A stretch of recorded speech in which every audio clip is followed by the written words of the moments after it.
Now on Channel 3 News. A family is displaced after a morning house fire. What investigators think may have caused it.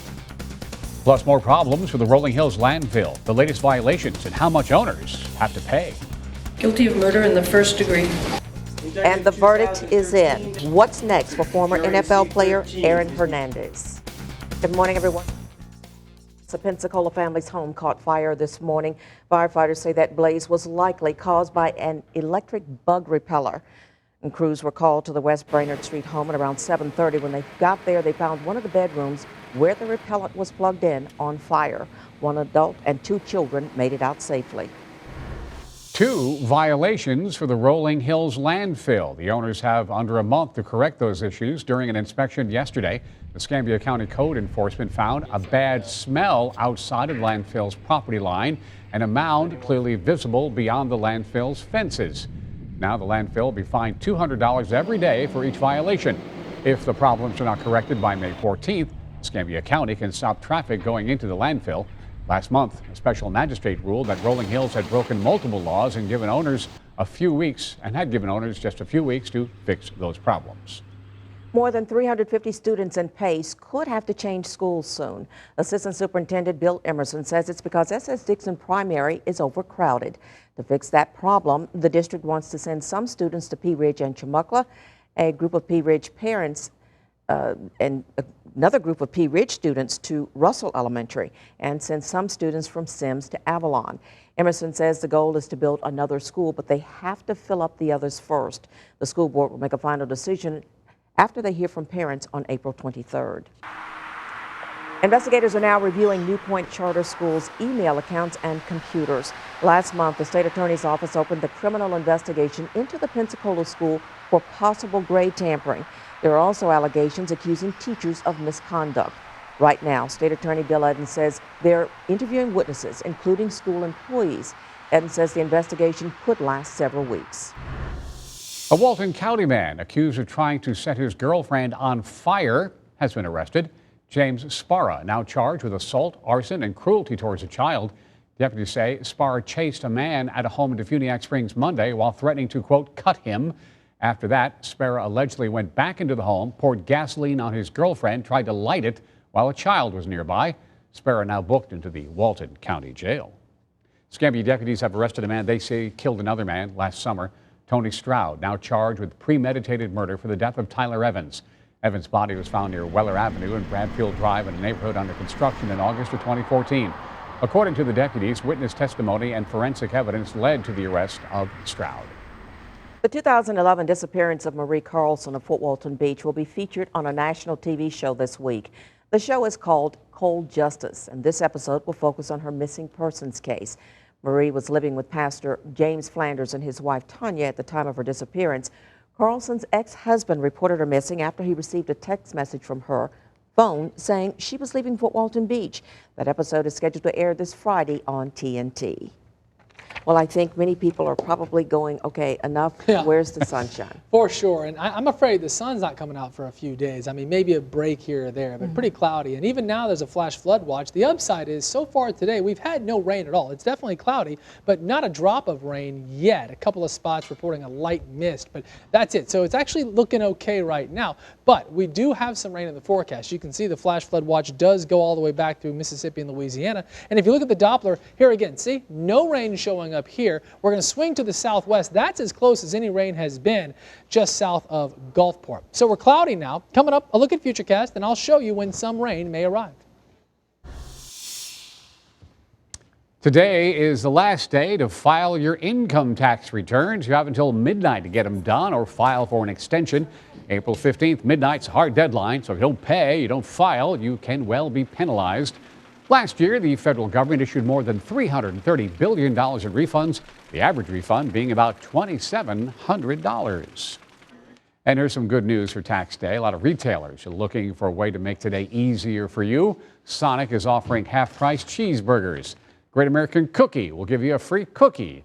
And if you need a vacation from your tax worry, many hotels are offering 15% off on room rates in honor of April 15th. Travelocity also giving one last deduction with deals on flights and hotels, only available today. For nearly 4 decades, a law has been on the books banning gay adoptions in Florida, but now there's legislation that may get that tossed out. The Florida Senate has voted for an adoption bill that repeals the law, first passed in 1977.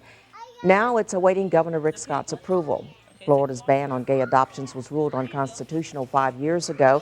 The House has passed a separate conscience law that would allow faith-based organizations that handle adoptions to refuse gay adoptions. No word on if the Senate will pass a similar measure. Legislation that would have given police almost total control over who can see body camera video has been watered down a bit. The Senate bill says video taken by police at accident scenes or medical emergencies, including officer-involved shootings, can be released to the public. But that legislation does keep video shot by police in your home or hospital room private. A House version still exempts video at medical emergencies, which would include officer-involved shootings. Concerned that it's really too far weighted in law enforcement's favor. They'll be able to release the video whenever they want, regardless of the privacy implications. The public, however, will have to get a lawyer, go to court, and meet a very strict test to see the video. A final vote on that bill will be held next week. A bill designed to keep bike riders and motorcyclists safe on the roads received unanimous support in the final House committee vote yesterday. That bill requires cars to keep a 3-foot distance when passing a bicycle. That includes any attachment or part of the vehicle, like a trailer. The bill also makes it a misdemeanor to taunt, harass, or throw an object at a person riding a bike. Guilty of first-degree murder. That's the verdict Massachusetts jurors came to in the trial of former New England's Patriot Aaron Hernandez. Hernandez on trial for the 2013 shooting death of Odin Lloyd. He was sentenced to life in prison without the possibility of parole. Hernandez also found guilty of unlawful possession of a firearm and unlawful possession of ammunition. Protesters across the nation yesterday calling for a stop to police killings of unarmed minorities. Hundreds of people demonstrated in multiple states, including California, Oklahoma, Illinois, and New York. The demonstrations were held as part of a national day of action. People encouraged to leave school and work to, quote, shut down business as usual. Today marks the second anniversary of the Boston Marathon bombings. April 15th, 2013. A pair of bombs went off within 12 seconds of each other at the finish line. 3 people killed, more than 200 injured. The city will honor the victims and survivors with a day of service today. The surviving bomber, Dzhokhar Tsarnaev, recently found guilty in all 30 counts he faced. Sentencing trial begins April the 21st. Coming up, wounded warriors now fighting to regain their lives. We'll show you what they're doing at Eglin Air Force Base to help. Fighting child abuse one step at a time. And do remember, you can take Channel 3 News with you anywhere. Search WEAR TV, iTunes, or Google Play. Download the app. It's free. This is Northwest Florida's news station. You're watching Channel 3 News Dayside in high definition with anchors Sue Strawn, Jared Willits, and meteorologist Christian Garman. For wounded warriors, rebuilding a lifestyle of sports and fitness can be a big step toward healing. This week at Eglin Air Force Base, the Air Force Wounded Warrior Program is hosting an adaptive sports training camp.